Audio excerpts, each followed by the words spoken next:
Hello बच्चों, let's read the question. The question says, read the extracts given below and answer the question that follow each. Let's read the extract now. Therefore, she needed another and still a smaller one, but it looked when she turned it over as large as the first had done. So, जब वो छोटा सा गूंथती है cake बनाने के लिए, flower को गूंथती है और वो छोटा ही रहता है, पर वो जब देखती है और फिर उसे टर्न करती है तो देखती है कि वो पहले की तरह बड़ा लग रहा है उन्हें। फिर से पहले के केक की तरह ही बड़ा लगने लगता है वो केक भी।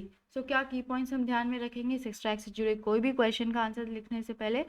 The woman started to make another cake for Saint Peter, but turned it over. The cake appeared as big as the first one. So जो woman है वो बनाना शुरू करती है एक दूसरा केक सेंट पीटर के लिए, लेकिन जब उसे पलटती है और देखती है तो वो केक भी उसे उन्हें उतना ही बड़ा लगने लगता है जैसे फर्स्ट वन था, जो फर्स्ट केक उन्होंने उनके लिए बनाया था। Now let's see the question given. What does another refer to? Who needed it and why? सो ये अनदर क्या रेफर कर रहा है, इसके क्या मीनिंग बन रहा है, किस चीज़ को रेफर किया जा रहा है और कौन नीड करता है, कौन गूंथता है और क्यों? सो द वर्ड जो है इसका आंसर हम क्या लिखेंगे? जो वर्ड अनदर है वो रेफर कर रहा है एक स्मॉल केक को जो वो लिटिल वुमेन नीडिंग कर रही है बेक करने के लिए सेंट पीटर के लिए, right? So let's frame the answer now. The word another refers to a small cake which a little woman was needing to bake for Saint Peter.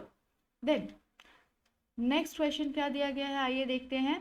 What do these line reveal about the character of the person who needed the cake? जो वो cake गूंथ रहा था, तो ये जो lines है उनके बारे में, उनके कैरेक्टर के बारे में क्या रिवील करता है उस पर्सन के बारे में? सो हम लोग ये लिख सकते हैं आंसर में, जो लाइन्स है वो रिवील कर रहा है उनके कैरेक्टर के बारे में. जो पर्सन नीड करे केक को, ये दिखा रहा है कि वो कोई भी एक्ट ऑफ काइंडनेस नहीं दिखाती दूसरों के प्रति, वो दयावान बिल्कुल नहीं है. और जो लिटिल वुमेन है वो बिल्कुल रेडी नहीं थी शेयर करने के लिए एकदम छोटा सा टुकड़ा केक का भी, और वो बहुत ज़्यादा लालची है और बहुत ज़्यादा मतलबी है, स्वार्थी है. Then let's frame the answer now. The lines reveal about the character of the person who needed the cake is not showing any kind of kindness. The little woman is not ready to share small amount of cake even. She is greedy and stingy. I hope you understood it well. Thank you. Best of luck.